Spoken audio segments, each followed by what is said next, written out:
एकदम मैं तो बाल थोड़े क्या दाढ़ी वाले काले कराता हूँ ना, कई बार काले मुझे यार आपकी उम्र इतनी होगी कि बोले साहब थे तो काला करा उठा कौन पड़े, मैं तो बहुत तकलीफ में ये सही बात है, लोग भी नहीं करे, इस बात का भी ध्यान रखना। मेरे ऊपर लोग आरोप लगाते हैं हनुमान जी की तो जवानों की पार्टी है। आप मुझे बता दें इस राजस्थान में अगर हनुमान बेनीवाल के किसी कार्यकर्ता ने कोई गड़बड़ की तो उसको पार्टी के अंदर नहीं रहा, वापस मेरे पास आप नहीं देखोगे, लेकिन शिकायत मेरे पास आनी चाहिए। शिकायत आने के बाद नज़दीक ही नहीं देखेगा।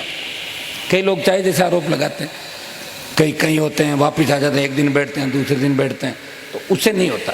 लेकिन मैं हमेशा एक ही बात कहता हूँ कि किसान के बैठे हो, नशे की प्रवृत्ति से दूर रहना है, नशे का कारोबार नहीं करना है। मैं पार्टियों को भी कहना चाहता हूँ, अगर पार्टियां तय कर ले कि हम नशे के कारोबारियों को टिकट नहीं देंगे, हम नशा करने वालों को टिकट नहीं देंगे, तो अपना भी नशा बंद हो जाएगा। भाई नशे के कारोबारी एमएलए एमपी मंत्री बैठे हैं देश प्रदेश के अंदर, क्या कर लोगे आप लोग बताओ। मैं लड़ तो रहा हूं, अगर मैं भी नहीं लड़ूं क्या हो जाएगा। कम से कम लड़ तो रहा हूं, कम से कम एक बात तो चली देश में, एक व्यक्ति राजस्थान में इस राजस्थान को बचाने के लिए लड़ रहा है, जिसने पार्टी बनाई, वापिस अपना चिन्ह लाया बोतल का, 5 प्रधान, एक म्यूनसिपलिटी का चेयरमैन, और जगा रहा अपने भाइयों को, किसानों को, सर्व समाज को। लड़ने का काम नहीं करता, वो जोड़ने का काम करता है। सत्ता के सिंहासन पे धरती पुत्र बैठे, किसान के बेटे बैठे। 18 के अंदर एक बयान मैंने ये भी दिया था कि अगर कोई दूल्हा ढंग का मिल जाए तो मैं बाराती बनने को भी तैयार हूँ, मैं दुल्हन नहीं बनूंगा, ये मैंने कहा था। मिला ही नहीं दूल्हा, मैं क्या करूँ बताओ। 18 से 23 आ गई और उम्र तो मेरी भी बढ़ रही, कम थोड़ी हो रही, धीरे धीरे जा रहा हूँ। मेरे साथ वाले कई लोगों को देखता हूँ एकदम, मैं तो बाल थोड़े क्या दाढ़ी वाले काले कराता हूँ ना, कई बार काले मुझे यार आपकी उम्र इतनी होगी कि बोले साहब थे तो काला करा उठा कौन पड़े, मैं तो बहुत तकलीफ में ये सही बात है। उम्र तो बढ़ी रही है, तो उम्र भी बढ़ रही है, उम्र बढ़ने के साथ नौजवानों ने तो मामला बीड़ा उठा लिया।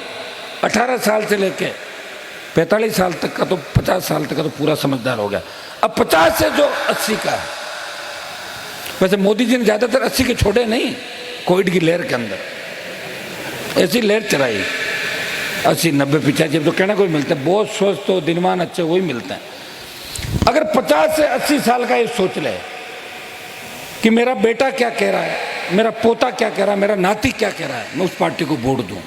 आप घर में बैठ कर सोचो, जो व्यक्ति 20 साल से सत्ता को ठोकर मार के अपने परिवार को ताक में रख के सारी जवानी जिंदगी आपके नाम करके, कौन सत्ता का सुख नहीं लेना चाहता बताओ मुझे। इतिहास उठा के देखो, लोगों ने सत्ता के लिए क्या क्या नहीं किया।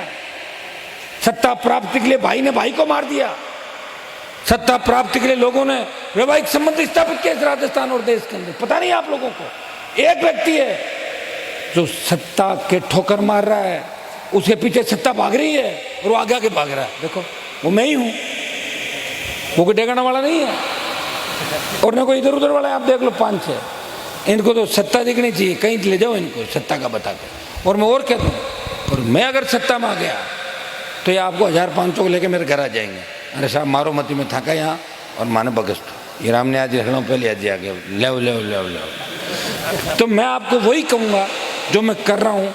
अब आवश्यकता है विधायकों की, विधायकों के बिना सत्ता नहीं आएगी। ये लड़ाई अंतिम लड़ाई राजस्थान को बचाने की।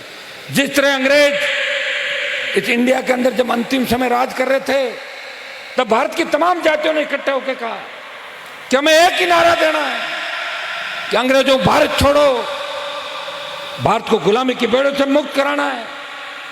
भगत सिंह को जब पूछा कि आपको फांसी हो जाएगी, राज आपको नहीं मिलेगा, उन्होंने कहा मुझे राज मिले या नहीं मिले, लेकिन भारत माता गुलामी की बेड़ों से मुक्त हो जाएगी। हनुमान बेनीवाल वही लड़ाई लड़ रहा है।